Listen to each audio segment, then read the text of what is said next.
Hello everyone, welcome back to my channel. तो इस video में हम देखेंगे health teaching on thoracentesis. तो हमें हेल्थ टीचिंग देने होते हैं मेडिकल, सर्जिकल, नर्सिंग में। तो मेडिकल का ये पार्ट है। मेडिकल में हम थोड़ा सिंथेसिस टॉपिक लिए हैं और इसमें देखेंगे कि हम हेल्थ टीचिंग कैसे लिखें। तो सबसे पहले हमें आइडेंटिफिकेशन डाटा लिखना होता है, जिसमें subject, unit, topic, number of learners, duration, method of teaching, AV aids, venue, date, time, supervisor, then previous knowledge of the learner यहाँ मेंशन करने होते हैं। देन उसके बाद हमें जनरल ऑब्जेक्टिव्स लिखना होता है यहाँ पे। तो इस टाइप से यहाँ पे लिखा हुआ है, आप लिख सकते हो। Eight the end of the teaching the learner will gain in depth knowledge about थोड़ा synthesis, also develop positive attitude towards the patient who are going for thora synthesis, also will develop comprehensive nursing skill in taking care of patient। तो इस type से आप यहाँ पे mention कर सकते हो, लिख सकते हो।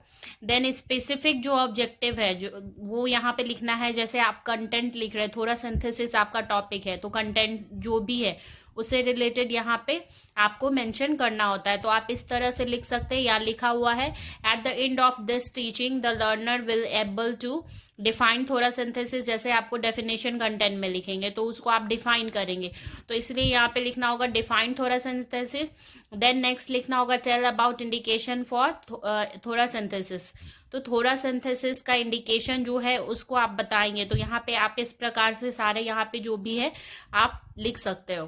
थर्ड में explain the procedure, then list down the risk of procedure. Then next है explain about the care pre, intra and post procedure. तो हेल्थ टीचिंग जो है हमें हेल्थ टीचिंग फॉर्मेट में ही लिखना होता है कंटेंट को।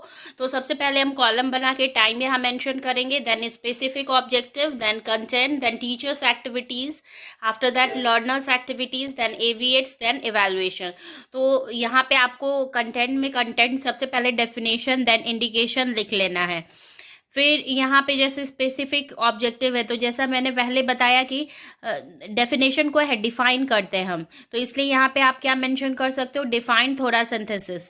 फिर उसके बाद टीचर्स एक्टिविटीज में हो जाएगा कि टीचर्स क्या कर रहे हैं, डिफाइन कर रहे हैं थोड़ा सिंथेसिस को। तो यहाँ पे आप लिख सकते हो डिफाइनिंग थोड़ा सिंथेसिस।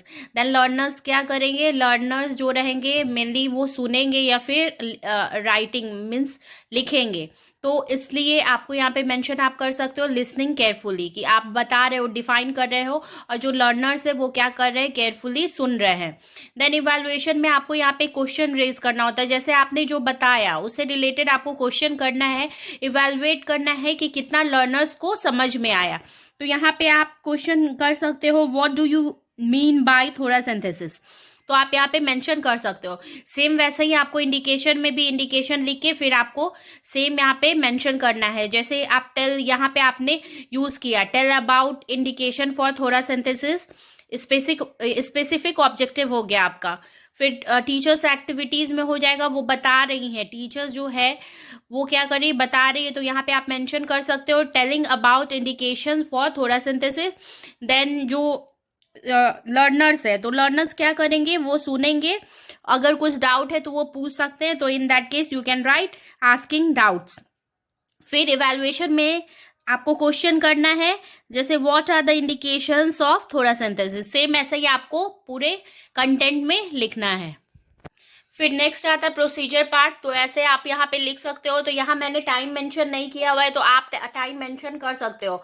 मेनली जो हेल्थ टीचिंग होते हैं 15 to 20 मिनट्स या फिर अकॉर्डिंग टू टॉपिक देते हैं।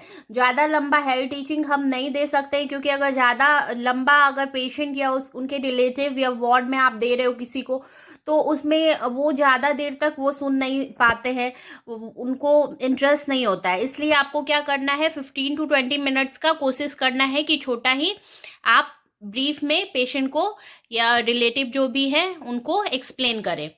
तो यहाँ पे आपको प्रोसीजर यहाँ पे मेंशन कर देना है। देन उसके बाद आता है, ये कंटिन्यूएशन है प्रोसीजर का। देन नेक्स्ट आता है रिस्क ऑफ द प्रोसीजर। तो ऐसे आप यहाँ से लिख सकते हो।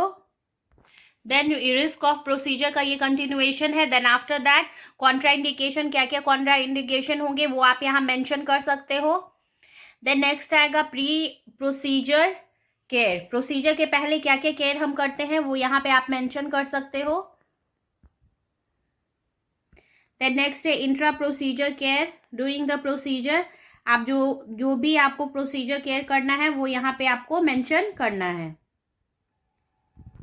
और ये इंट्रा का कंटिन्यूएशन है, देन ऐसे आप यहाँ पे लिख सकते हो। ये भी इंट्रा का कंटिन्यूएशन है। देन उसके बाद आता है post procedure care. Post procedure care जो है आप यहाँ पे मेंशन कर सकते हो। देन ये कंटिन्यूएशन है, देन उसके बाद summary, then after that conclusion. ये कंटिन्यूएशन है कंक्लूजन का। देन लास्ट आता है बिब्लियोग्राफी। ये कंटिन्यूएशन है बिब्लियोग्राफी का। आई होप आपको वीडियो पसंद आया होगा। अगर पसंद आया तो प्लीज़ मेरे वीडियो को लाइक कीजिए और मेरे चैनल को सब्सक्राइब कीजिए। Thank you for watching.